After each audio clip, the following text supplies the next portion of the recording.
Je vous recommande la boutique La Londoloise chez Judith Londolé. Si vous voulez être classe, chic, être habillé, être admiré. Parole de Mopao Mokonzi.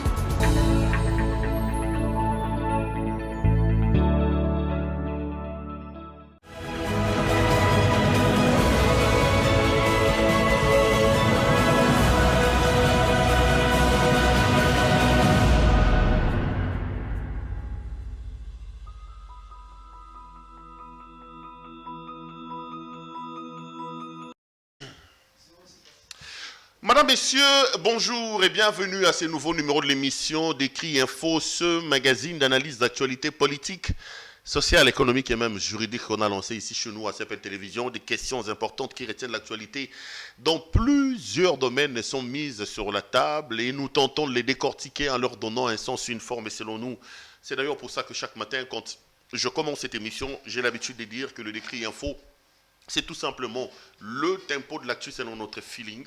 Ça veut dire notre manière à nous de voir les choses, notre manière à nous de les ressentir et notre manière à nous de les exprimer. Je suis très heureux de vous retrouver dans le cadre de cette émission. Je tiens donc à vous souhaiter une très bonne semaine. Nous sommes mardi aujourd'hui, c'est encore un début de semaine. Merci, la main sur le cœur, pour la confiance que vous n'arrêtez de nous témoigner. Vous êtes 76 000 à avoir choisi CPL Télévision comme votre chaîne. 76 000 à s'être abonnés sur notre chaîne. Merci, la main sur le cœur. Petit à petit, on avance, on progresse. Je voulais vraiment, au nom de tous les personnels de CPL Télévision, au nom de ces jeunes gens qui m'accompagnent nuit et jour ici dans le cadre de ces travaux, vous dire la main sur le cœur. Merci. Merci pour votre confiance et merci pour vos remarques et vos critiques. Ça fait plaisir de recevoir vos appels, vos critiques et ça me fait énormément chaud au cœur.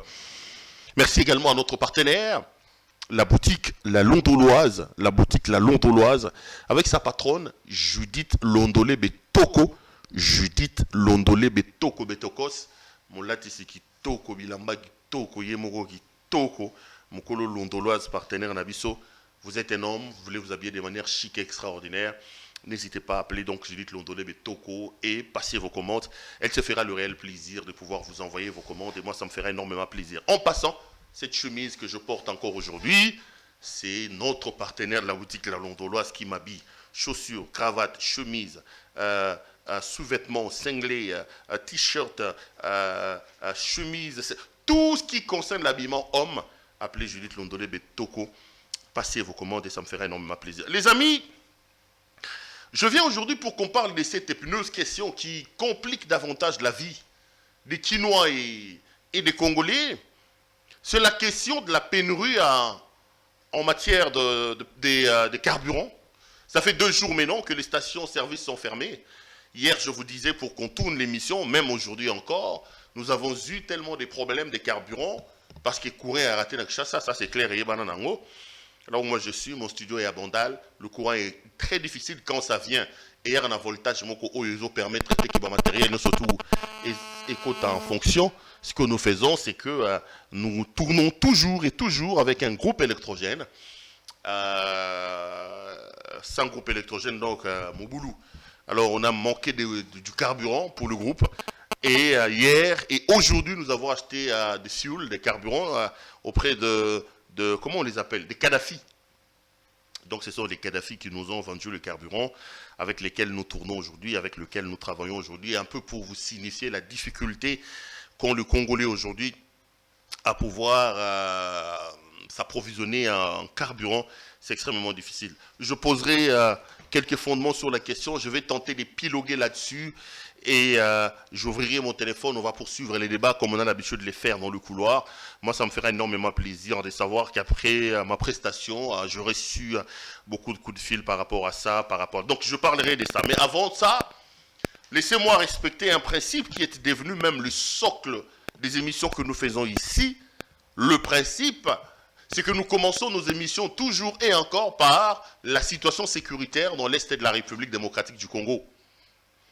Je vous ai dit, à vous tous, mes amis, à vous, mes frères, que vous pouvez monter, vous pouvez descendre, mais il y a une chose que vous n'allez pas oublier, c'est le fait que notre pays, le seul bien commun que nous avons, nous tous, le seul patrimoine commun que nous avons, c'est la République démocratique du Congo. Et nous, notre responsabilité comme peuple, justement, c'est de pouvoir travailler pour protéger ce pays, pour le fructifier, au fin de céder à nos enfants un pays mieux que ce que nous avons hérité de nos parents. C'est d'ailleurs pour ça que je répète cette phrase ou ces paragraphes de notre hymne national, Debout Congolais, qui dit « Nous bâtirons un pays plus beau qu'avant ». La responsabilité que nous avons, vous et nous, c'est de travailler pour avoir un pays plus beau qu'avant. Et c'est ce que je fais ici. Les amis, on ne peut pas être ressortissant d'un pays. On ne peut pas être citoyen d'un pays qui vit des moments troubles et des moments compliqués comme dans l'Est de la République et rester indifférent, ne pas s'émouvoir par rapport à la situation dans son pays. Ça, j'ai dit, c'est inacceptable, c'est tout sauf être compatriote ou être patriote. On ne peut donc pas, les amis, accepter justement d'être congolais et de laisser des situations aussi catastrophiques, aussi compliquées se passer dans nos vies. C'est d'ailleurs pour ça que moi j'avais décidé, dans le cadre de cette émission, parce que Décry Info est un magazine d'opinion, où je viens relayer l'opinion de M. Pero Luara. Je ne donne pas les informations ici. Oui, je peux en donner. Ça, je l'ai dit pour balayer un certain nombre de critiques que j'entends de la part de certains de mes détracteurs. Pour dire le journaliste, c'est l'information. Non, j'ai un diplôme de licence en journalisme. Je suis licencié en journalisme. Donc, j'ai toujours dit à tous ces pêcheurs en eau trouble qui ont du mal à me rencontrer par rapport à certains griefs que je pose sur la table. Et quand j'évoque notamment la gouvernance de M. Tshisekedi, quand ils disent qu'un journaliste ne peut pas dire ça, j'ai dit, ok, il n'y a pas de problème. J'ai la prétention de dire des choses que je connais parce que j'ai été à l'université. Et aujourd'hui, au Congo, nous avons des gens qui sortent des universités, mais qui ne sont pas, pour la plupart, universitaires. Quand je me suis inscrit à la faculté des droits, j'ai un professeur qui avait l'habitude de me dire, vous êtes dans la faculté des droits, battez-vous pour être des juristes. Parce que des diplômés en droit, il y en a beaucoup. Des gens qui ont des diplômes en droit, il y en a beaucoup, mais des juristes, il n'y en a pas trop. Parce qu'aujourd'hui, tu peux entendre un avocat parler, tu te dis, mon Dieu, c'est vraiment un avocat. Tu peux entendre un journaliste parler, tu te dis, mon Dieu, c'est vraiment un journaliste. Comment on peut prétendre faire ce travail avec autant de déficits, avec autant de difficultés? Il faisait quoi quand les autres allaient à l'école? Peut-être qu'il passait tout son temps. Non, moi j'ai étudié correctement. J'ai la prétention de dire que je suis prêt à débattre des questions liées au journalisme avec quiconque voudrait qu'on fasse des débats. Je suis prêt. Je suis prêt à le faire. Donc ce que je fais, c'est du journalisme. Je relaie ici mon opinion et la profession, sur le plan théorique et sur le plan pratique, ne m'en empêche pas. Donc ici, je suis dans le cadre des éditos. Donc, dans le cadre de mes opinions, j'ai dit, les amis, ça tire chez nous, ça viole et ça massacre chez nous. L'Est de la République est dans une situation d'instabilité terrible. Si vous êtes véritablement congolais, votre cœur doit se battre pour cette situation-là, qui est du reste insupportable, que l'on ne peut ni comprendre, ni tolérer, ni accepter. Mais grande est ma déception de voir que certains de nous acceptent les situations compliquées. Ils disent même Tote Kambo Kao, Tokabolambo Kao, c'est très compliqué. Donc je l'ai fait d'abord pour jouer aux lanceurs d'alerte, dire à l'opinion nationale et internationale que dans mon pays ça ne va pas, qu'on viole, qu'on massacre, qu'on tue dans l'est de mon pays. Nous avons une gouvernance qui pose problème à mon point de vue en termes de vision, en termes de leadership. Il n'y a aucune clarté dans la manière de faire. Le leadership ne dégage pas les assurances, ne rencontre pas les attentes des Congolais. La gouvernance pose problème. Vous avez une gouvernance aujourd'hui qui a installé la jouissance, la gabegie, le détournement. Et le scandale, c'est des éléments qui sont installés aujourd'hui comme font des travail, ce qui est inacceptable. Et on a lancé l'état des sièges, ça fait maintenant 10 mois pratiquement, un peu plus peut-être, mais on ne voit pas les fruits. Et puis on dort, on se réveille, on nous fait rentrer les Ougandais ici chez nous, sans qu'on nous dise qu'est-ce qu'ils sont en train de faire chez nous. C'est extrêmement compliqué. Donc moi, si une personne, si deux, si trois personnes peuvent entendre ma voix, je serai l'homme le plus heureux de la planète et je dirai, Monsieur Pero, bravo à toi, parce que tu as fait un travail, tu as aidé ton pays, tu as porté haut la voix de ton pays. Et deuxièmement, je l'ai fait parce que je voudrais exprimer ma compassion, ma solidarité, mon attachement à nos compatriotes de l'Est de la République. Dans la langue de chez moi, on dit c'est quand vous êtes dans des problèmes, vous avez des difficultés, que vous vous rendez effectivement compte que vous pouvez compter souvent au bout d'un doigt, d'une main plutôt, les nombres de vrais amis, des amis loyaux que vous avez. Compatriotes de l'Est et de la République, je sais que vous passez des moments difficiles, je sais que vous passez des moments extrêmement tendus. Aujourd'hui, on parle d'M23 à Bunagana, toujours dans l'Est de la République. Ils sont rentrés, ils font des bêtises, après ils disent que nous avons décrété de manière unilatérale un cessez-le-feu. Tout est compliqué, tout est compliqué. Il faut que nos compatriotes de cette partie de la République se sentent soutenus, aimés. C'est d'ailleurs pour ça que j'ai beaucoup de respect, je m'incline toujours. Quand j'ai vu un charlatan ici manquer du respect à une éminence comme le docteur Denis Mukwege, je me suis dit, mais ce pays n'a pas de chance. Ce troubadour ici, il peut vraiment se permettre de passer à la télé pour cracher sur Denis Mukwege. J'ai dit, mais où va ce pays? Où va ce pays? Où va ce pays? Il reste plus qu'un jour qu'on se réveille le matin. Parce que quand on peut, au lieu d'être content, de louer ceux de nous qui font du bon travail, comme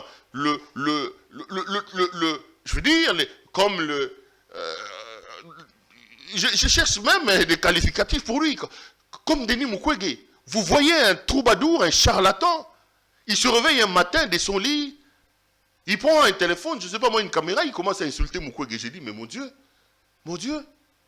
on est dans quel pays?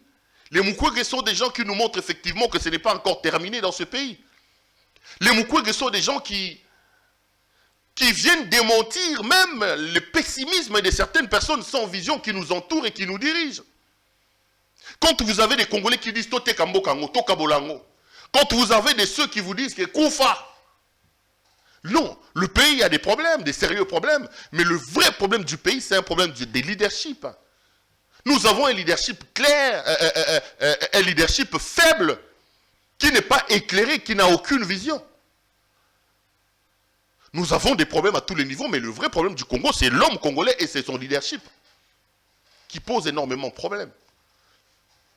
Quand Dieu nous fera grâce d'avoir des leaders qui sont capables de se sacrifier pour nous, qui mettent l'intérêt collectif et supérieur au-dessus des autres intérêts, croyez-moi, vous allez voir de nouveau l'émergence de ce pays. Mais quand nous tous, on fait de la jouissance, on fait des scandales, et on fait du détournement, du cheval des batailles, de la gestion, de la gouvernance, quels que soient les postes où vous êtes, vous lancez immédiatement dans des danses sans pour autant imaginer les réformes qu'il faut apporter.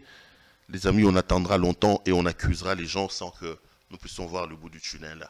Et j'ai toujours mes deux postulats que je pose sur la table. Et je vous dis toujours, si vous voulez vraiment que la paix et la sécurité reviennent dans notre pays, vous avez deux choses à faire. Premièrement, c'est de faire que nous ayons une armée républicaine, une armée dissuasive, capable de nous protéger. Et deuxièmement, nous devons nous organiser pour traquer ceux qui tirent les ficelles, donc les identifier, les traquer, les punir. Voilà les deux éléments qui, à mon point de vue, une fois qui sont mis ensemble, peuvent nous permettre effectivement d'entrevoir la sortie des tunnels par rapport à des situations compliquées et difficiles dans lesquelles nous sommes plongés. Voilà ce que j'avais à vous dire sur l'Est de la République. Je reviendrai demain et je redirai la même chose. Avant de prendre mon sujet du jour, laissez-moi vous confirmer cette information que depuis hier, M. François Béat a été transféré à la prison centrale de Makala. J'ai vérifié, on m'a dit que son dossier se trouve au niveau des juridictions militaires. Mais il y a une polémique qui naît autour de son juge naturel. Il y en a qui disent que tout est déjà fait pour la condamnation de M. François Béat. J'ai lu aujourd'hui sur les réseaux sociaux certaines personnes dire que des magistrats militaires auraient été payés pour clouer ces messieurs-là. Premièrement, Laissez-moi d'abord me satisfaire très modestement et de manière assez pas appuyée de savoir qu'enfin le dossier M. François Béat aurait été transmis devant un juge. Ce n'est pas tôt quand même, hein?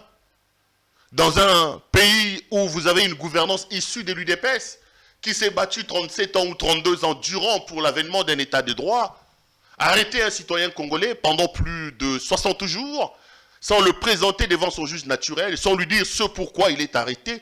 Quand vous lisez la Constitution, je crois que c'est l'article 17, on dit que personne ne peut être arrêté ni détenu sans qu'on le lui dise. Et on dit que celui qui est arrêté, il doit immédiatement ou rapidement être présenté devant son juge naturel. Mais pour le cas François Béat, il a dépassé 60 jours sans pour autant voir son juge naturel. Ce qui est inacceptable. Un état de droit ne marche pas comme ça. Même le criminel le plus fou de la planète a besoin que ses droits, liés notamment aux droits de la défense, soient respectés. Maintenant, ils ont décidé de les transférer devant un juge. Probablement dans le jour qui arrive, un procès va s'ouvrir. Mais j'ai également suivi dans les réseaux sociaux que ça sera un procès expéditif. J'ai vu beaucoup de commentaires des gens écrire qu'ils ont déjà organisé, les juges viendront avec leur condamnation en poche. Ça va être très compliqué. Je voudrais tout simplement ici rappeler à l'État congolais et à la justice du Congo que Béat a déjà depuis plus de 2 mois vu ses droits être violés dans la manière dont il a été arrêté, dont il a été gardé. Si un procès doit s'ouvrir, je prie et j'en appelle au respect des principes de droit de la défense. Nous voulons voir un procès équitable. Un procès équitable, je veux dire. Que le droit de M. François Béat soit respecté, parce que depuis qu'il a été arrêté, vous conviendrez avec moi que ses droits ont été violés plusieurs fois.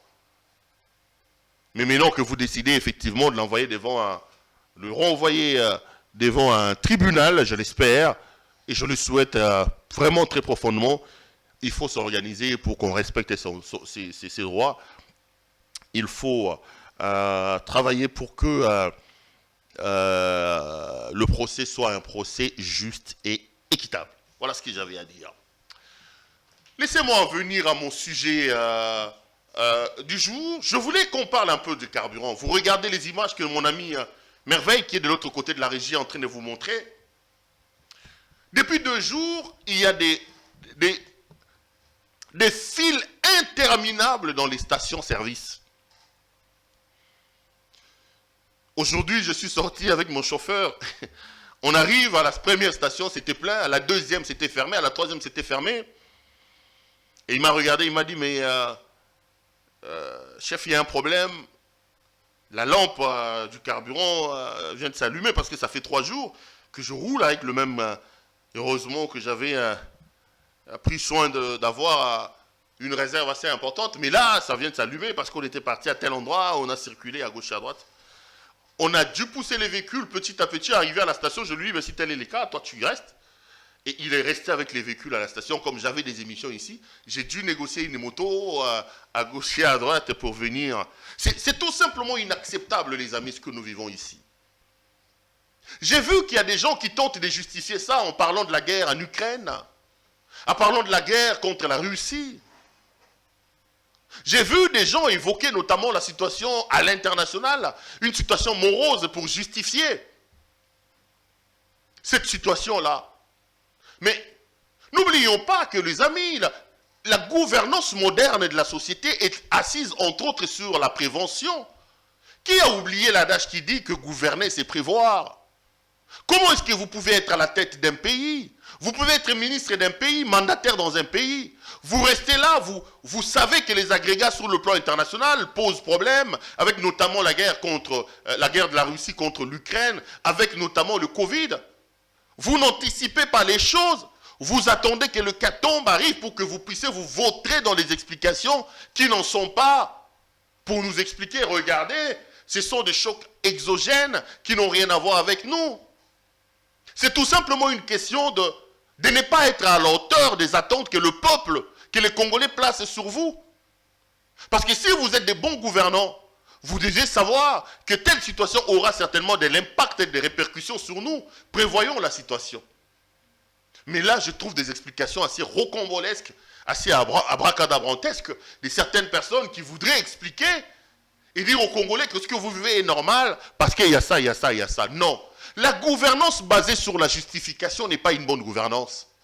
Je ne m'explique pas que nos amis de l'UDPS, depuis qu'ils sont là, au lieu de rencontrer les attentes profondes de notre peuple, au lieu d'apporter un mieux-être à ce peuple qui avait placé les espoirs sur eux, ils sont là dans la justification et dans les plaintes. Quand vous parlez avec des gens qui sont au pouvoir aujourd'hui, ou certains de leurs affidés, ils sont dans les constats. Voyez le pays, voyez il y a 18 ans, voyez il y a ceci. Mais messieurs, on n'arrive pas au pouvoir pour être maître constant. On parle même de constant, oui. Ou maître constat. Vous n'êtes pas là pour constater les choses. Vous n'êtes pas là pour justifier. Vous n'êtes pas là pour vous plaindre. On arrive au pouvoir sur base d'un projet.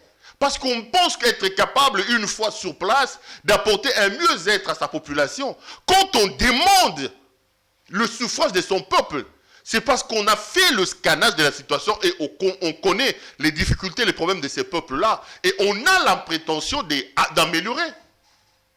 Oh, le banda bazoa pouvoir et comment gaga. Bon, banine. Basa de Abino na 18 ans. Basa de Abino na boye. Bolingi na 3 ans, batok na Abino banzete. Bolingi na 3 ans, basa. Mais quand Kabila était au pouvoir et il ne comprenait pas que Kabila avait pris le pouvoir dans une situation de guerre où le pays était complètement fragmenté, ils étaient impitoyables contre Kabila. Ils ne voulaient rien entendre. Ils ne voulaient rien comprendre. Ils l'ont affablé ici des noms, Kanambe, ceci, cela. Mais quand leur tour arrive, alors qu'ils font dans certains domaines pire que celui qui critiquait hier, ils refusent qu'on leur donne de remarques ou qu'on les critique. C'est inacceptable. De quoi s'agit-il exactement? La situation dans laquelle se trouve la République à l'heure où nous parlons est tout simplement une autre preuve des manques de vision et des problèmes de gouvernance de notre pays. La situation dans laquelle on se trouve à l'heure où nous parlons est une autre preuve des mauvaises décisions que la gouvernance actuelle est en train de prendre. C'est la preuve aussi de gestion assez compliquée de la cité. Le Congo n'est pas un pays producteur de pétrole à outrance. On n'est pas au niveau du Nigeria, même pas du Congo-Brazzaville, des Gabon encore moins. C'est vrai qu'on a du pétrole chez nous. On a des réserves, si on est sérieux, peut-être que nous aurons une capacité de production beaucoup plus importante que certains de ce pays-là. Mais on ne peut pas se taper la poitrine aujourd'hui en disant que nous, on peut nous citer parmi les grands de l'OPEP, par exemple. Pour des raisons stratégiques, Kabila était encore au pouvoir. Le gouvernement de la République avait décidé de bloquer, de faire un blocage sur les prix des carburants. Parce qu'ils se sont rendus compte, en fait, que le carburant, étant une matière assez sensible, capable d'engendrer certains troubles, certains remous dans la société, il fallait s'organiser pour que la fluctuation du prix des carburants ne soit pas à la merci de la volonté des importateurs. L'État a considéré le domaine du carburant comme étant un domaine stratégique. Ce qui fait que l'État avait pris des décisions pour bloquer tout changement des prix du carburant à la pompe ou du litre de carburant sans son aval. Messieurs, vous êtes importateur du carburant, vous voulez vendre du carburant? Oui. Vendez du carburant? Oui. Mais ne mettez pas les prix à votre manière. Les prix, c'est discuter avec le gouvernement. Donc, aucun importateur, aucun exploitant de ce domaine n'a le droit de fixer le prix à sa guise alors que nous sommes dans une économie libérale. L'État avait décidé. C'est donc une décision politique. Au terme de cette décision politique-là, des choses avaient été décidées. Un partenariat a été signé entre le secteur pétrolier et l'État congolais. Ils se sont dit, à chaque fois qu'un des paramètres liés au circuit du carburant bouge à 5%, il va falloir soit révisiter le prix du carburant, soit il faut que l'État intervienne. Parmi ces paramètres-là, vous pouvez notamment voir le taux d'échange. Vous savez que lorsque le taux d'échange bouge dans les marchés économiques, généralement les choses montent et suivent le taux d'échange. Lorsque ça bouge de 5%, en principe, le prix du carburant doit suivre. Vous avez les prix à l'importation. Parce que vous savez que le prix du carburant subit aussi des yo-yo au niveau international. Quand les prix bougent de plus de 5% ou de 5% à l'importation, c'est parmi les paramètres majeurs qui peuvent amener à la révisitation du prix du carburant. Et puis il y a aussi les volumes manipulés. Lorsque la loi de l'offre et de la demande fait bouger les volumes du carburant manipulé, il est donc décidé qu'on doit se mettre en place. Qu'est-ce que l'État a décidé de faire? Étant donné que l'État avait placé le carburant dans le lot des matières stratégiques et qu'il avait été empêché, il a été décidé que les opérateurs du secteur ne puissent pas bouger les prix du carburant à leur guise, l'État a bloqué les prix à un certain niveau. Il bloque les prix, mais il dit ceci: puisqu'il y a des mouvements de carburant, nous bloquons les prix.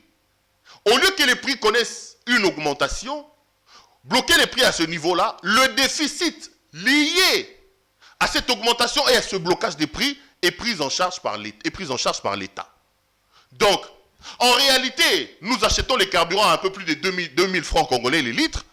Si le prix devait être fixé selon les exigences du marché, le prix du carburant pouvait être aux alentours de 3500 à 4000 $ aujourd'hui. L'État a dit bloquer à ce niveau-là. Et selon une certaine échéance, et le secteur pétrolier et le secteur et l'État, ils se mettent en place, l'État paye les déficits pour permettre à ces entreprises-là de ne pas travailler en perte. L'État subventionne. C'est d'ailleurs pour ça que vous avez entendu l'affaire des rétrocommissions. Quand le président de la République lui-même, de manière, à mon point de vue, un peu maladroite, avait justifié ça en disant il s'agit des rétrocommissions. Non, non, monsieur le président de la République. Dans l'affaire des 15 millions.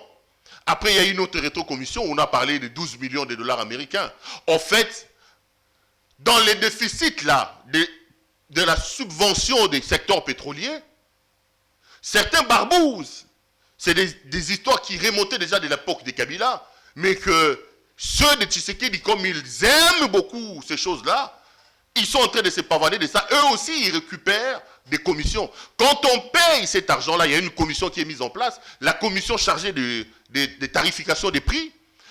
Elle est présidée par le ministre de l'économie et comme adjoint dans la commission chargée des prix du carburant, il y a le ministre des hydrocarbures, c'est lui qui est le vice-président.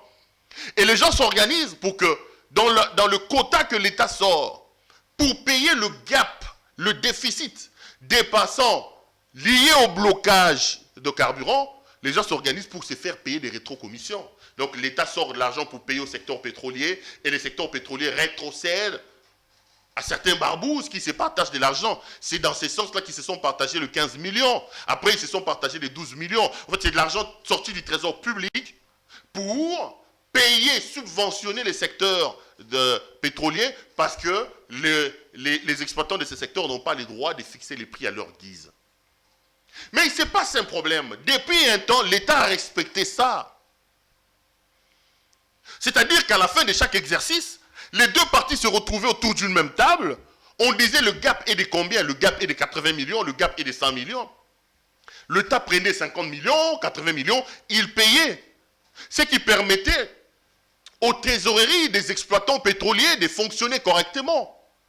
Parce que vous savez que les exploitants sont des commerçants. Ce ne sont pas des enfants de cœur. Et en droit économique, ou plutôt en économie, je ne vais pas parler de droit économique, mais je parle en économie. En économie, un commerçant ne vise qu'une seule chose, c'est le gain. C'est le bénéfice. On ne peut donc pas imposer aux exploitants de ce secteur-là de travailler à perte. Donc l'État permettait à leur trésorerie, quand ils payaient ces subventions-là, de ne pas travailler à perte et de les récupérer. Ça a toujours été comme ça, depuis que la mesure a été mise en place sous Kabila. Tshisekedi est arrivé, il a trouvé la même mesure. Mais depuis un temps, le régime de Tshisekedi ne paye plus. C'est ça, au fait, le problème. Le problème, c'est un problème d'insolvabilité du gouvernement. Ce n'est pas un problème de stock. Ce n'est pas un problème de la guerre contre la Russie ou l'Ukraine, non.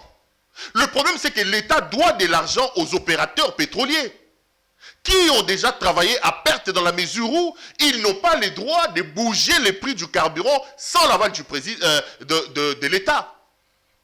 Ils vendent donc le carburant à perte, mais l'État vient subventionner pour combler le gap dû à leur perte pour leur permettre de ne pas travailler. Mais depuis un temps, le régime, l'État ne paye plus. Il s'agit tout simplement d'un problème d'insolvabilité de l'État congolais. J'ai vu quelqu'un dire que le problème c'était Moulicho hier. Il accusait Nicolas Kazadi en disant que le dossier était entré dans le bureau de Nicolas Kazadi qui a refusé d'ordonner que l'on paye. On dit que les caisses de l'État sont vides. Et voilà. Comment est-ce qu'on se retrouve dans des situations? J'ai vu certains communicateurs du régime évoquer des questions exogènes, notamment les guerres en Russie, pour expliquer la situation. Non, les amis, l'explication est celle-ci. Nous avons des problèmes de carburant dans le pays à cause de la superposition des mauvaises décisions prises par l'État congolais. Le problème du carburant, c'est l'insolvabilité de l'État qui refuse de payer la subvention des exploitants pétroliers. Vous leur demandez de bloquer les prix, mais vous ne payez pas le gap. Donc ça fait un temps que ce gouvernement ne paye plus. Ne paye plus le gap ou plutôt les déficits liés au blocage des prix. Et du coup, les sociétés se retrouvent asséchées. Leur trésorerie est vide. Ils ne peuvent plus exporter les carburants ou importer les carburants. C'est d'ailleurs pour ça que nous en sommes arrivés à cette situation. Donc, qu'on ne vous trompe pas. Si aujourd'hui nous avons des problèmes de carburant, les responsables, c'est le régime, c'est l'État. Parce qu'ils n'ont pas payé les exploitants pétroliers. C'est ça la vérité. Mais moi, je suis assez étonné. Je vais donner mon point de vue et je vais donner une piste de solution. Mais laissez-moi d'abord m'étonner. Comment vous pouvez expliquer que dans un pays où on claironne partout que nous avons installé la bonne gouvernance, on nous dit que les recettes de l'État se sont multipliées. On nous dit qu'ils ont des recettes, des réserves d'échange à 4 milliards de dollars, alors qu'ils auraient trouvé ça à 1,5 million de dollars. Quand ils sont en train de peindre la situation économique et la situation des finances publiques, ils les peignent toujours en vert. Ils vous disent qu'il y a une bonne santé financière aujourd'hui. Ils vous disent que pour la première fois, nous avons eu un budget à plus de 7 milliards de dollars ou à 6 milliards de dollars. Ils vous disent que depuis que le Congo est Congo, c'est la première fois que la DGDA plafonne, va au-delà de ses assignations. En clair, ça veut dire quoi? Ça veut dire que l'État a reçu des fonds. Mais comment vous pouvez expliquer, mathématiques simples, et même mon fils de 2e année primaire ne comprendra pas ça, que vous ayez un renflouement des caisses de l'État, que vous ayez une progression dans les budgets de l'État, que vous ayez renfloué les caisses de l'État en matière de réserves d'échange, mais que vous soyez dans l'impossibilité ou incapable d'honorer vos charges. J'ai dit, je fais un budget de 1000 francs.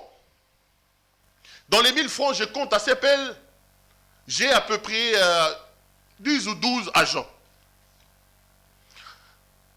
Si je fais 1000 francs, je veux dire, je vais payer à chacun 5 francs ou 10 francs, ça peut me faire autant. Je dois acheter les carburants, parce qu'il y a ceci, le carburant me prendra autant. Je dois acheter, assurer l'amortissement, caméra, trépied, son, autant. Je fais un budget annuel du fonctionnement de CEPEL Télévision qui me prend 1000 francs congolais.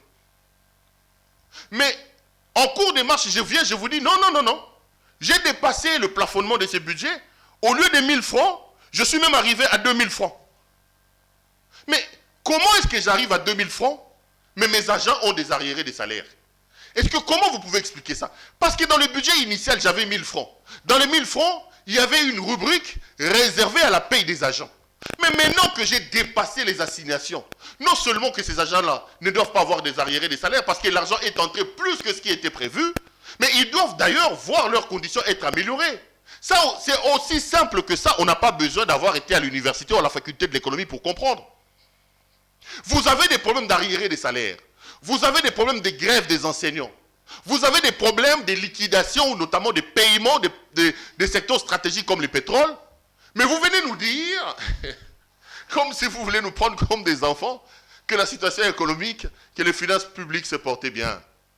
Non, les amis. La gestion de la République n'est pas une affaire de chantage, ce n'est pas une affaire de démagogie.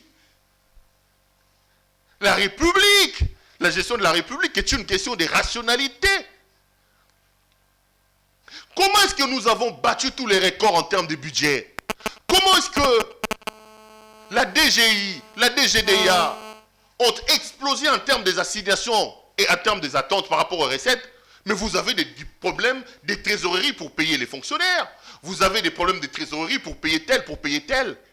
À quoi on joue? Donc en clair, si je veux être direct avec moi-même, je dirais tout simplement, tout ce que les communicateurs et les affidés racontent à la télévision est un pur mensonge. Parce que si c'était vrai, on ne se serait pas retrouvé dans cette situation. Maintenant, nous n'avons pas de carburant parce que l'État n'a pas de moyens pour payer les opérateurs. Mais vous qui avez des réserves d'échange, vous qui avez la DGI, la DGDA, qui ont dépassé leurs assignations, comment vous pouvez nous expliquer qu'alors que l'État se porte bien sur le plan financier, mais que c'est le même État soit dans l'impossibilité de régler ces problèmes des factures? C'est inacceptable. Non, les amis. La vision de l'UDPS nous pose problème. La gouvernance de l'UDPS nous pose problème. Heureusement pour nous que nous nous approchons petit à petit de 2023. Je viendrai vous dire, les amis, l'UDPS a montré ses limites, que ces gens ici partent. Les Congolais valeureux, compétents, capables de souffler un vent nouveau. Dans ce pays, il y en a. Mais les espoirs que nous avons placés sur nos amis de l'UDPS, nous sommes dans la tristesse de constater que ces espoirs n'ont pas payé.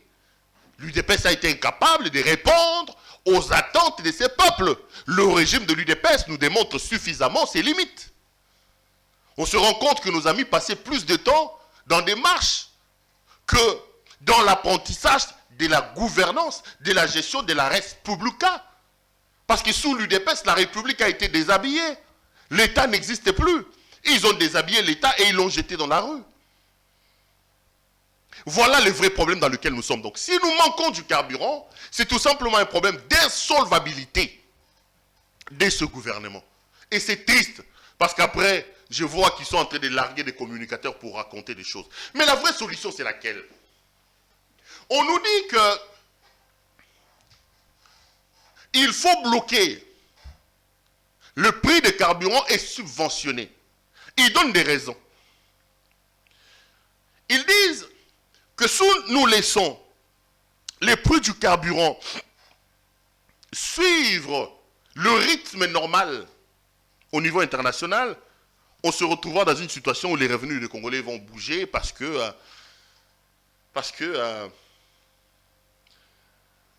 il y aura peut-être une inflation, tout ça.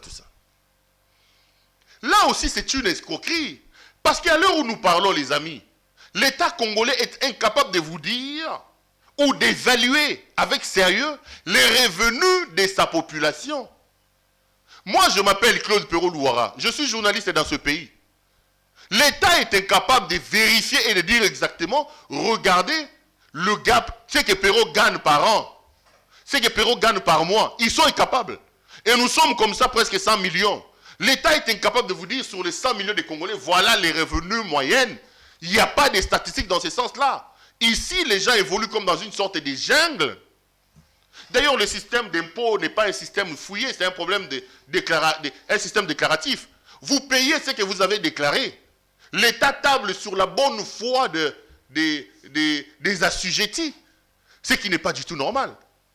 On dit qu'on subventionne pour assurer les revenus et ne pas avoir une inflation.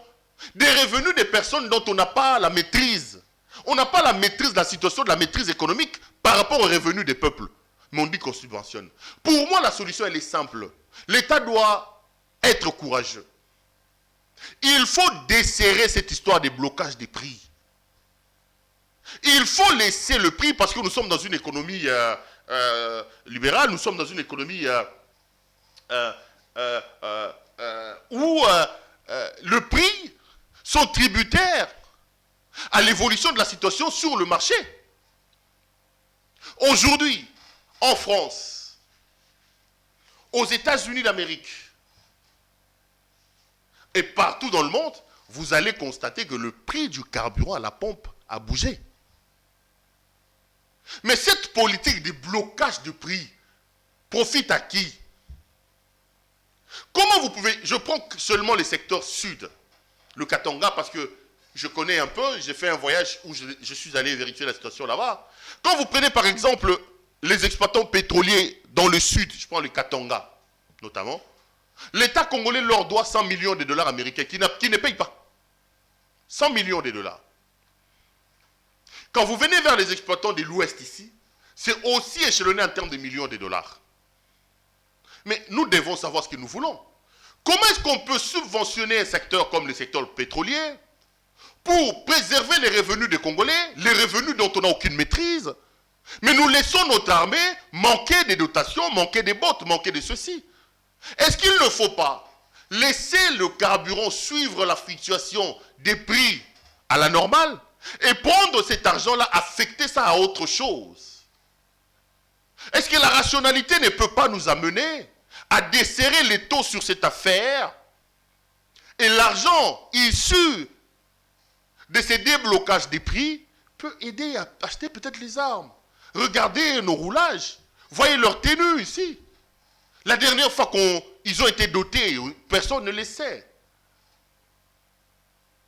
Ça, c'est des choses qu'il faut réfléchir. Peut-être qu'il faut prendre des décisions courageuses. Reconnaître que la gouvernance pose problème, que la gestion pose problème.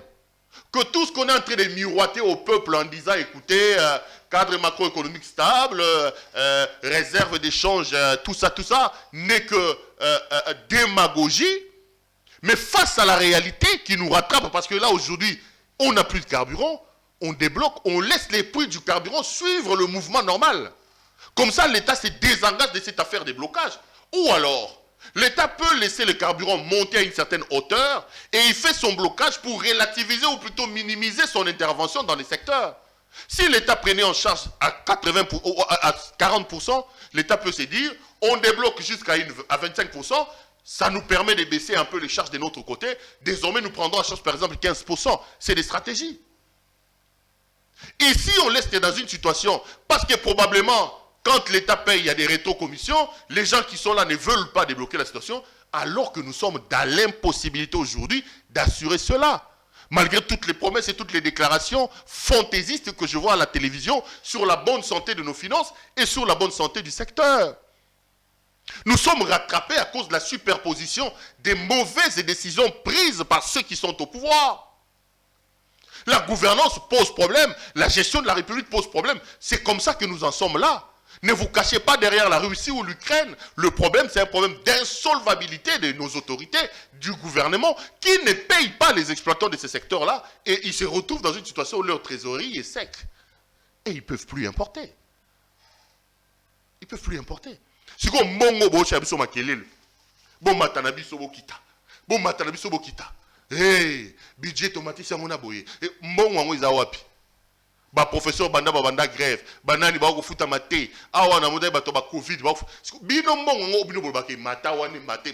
Mata wapi na ba jouissance na bino moko na ba kopo na bino parce que le peuple ne voit pas ça. Et mateli wapi et mateli na domaine nini échanger nini améliorer nini. Et mataka na ba discours na ba rhétorique na bango non, c'est pas comme ça que ça doit se passer les amis. C'est pas comme ça que ça doit se passer. Ça pose un problème. En termes de la gouvernance et de la gestion de la République, par ceux qui sont là aujourd'hui, par nos amis de l'UDPS. Et je n'ai pas froid au dos pour dire que la gouvernance de l'UDPS, moi personnellement, ça me pose problème. L'UDPS, ça nous a montré ses limites. Nous attendons seulement que les gens soient courageux en 2023 et qu'ils nous disent, comme François Hollande l'a dit, merci de la confiance que vous nous avez donnée. Nous n'avons pas été à la hauteur de vos attentes.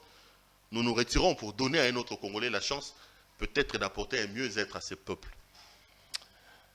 Voilà ce que j'avais à dire. J'ai fait combien de minutes, cher ami, là-bas? Je vois mon réalisateur. Hein. Oh là là. Ça fait 46 minutes que je parle. Ah là là, quand même. Hein. Parfois, je rigole moi-même. Avec mon fils à la maison, quand on regarde ses pelles, comme il est taquin un peu comme son papa, Il regarde. Quand j'ai dit à mes téléspectateurs, merci à vous, il dit, ah bon, monsieur, tu as parlé pendant 45 minutes. T'es fort. Bon, ça fait 46 minutes que je suis en train de parler, là. Waouh. Allez, c'est terminé. Grand merci à vous de nous avoir suivis. Restez branchés sur nos programmes. À demain.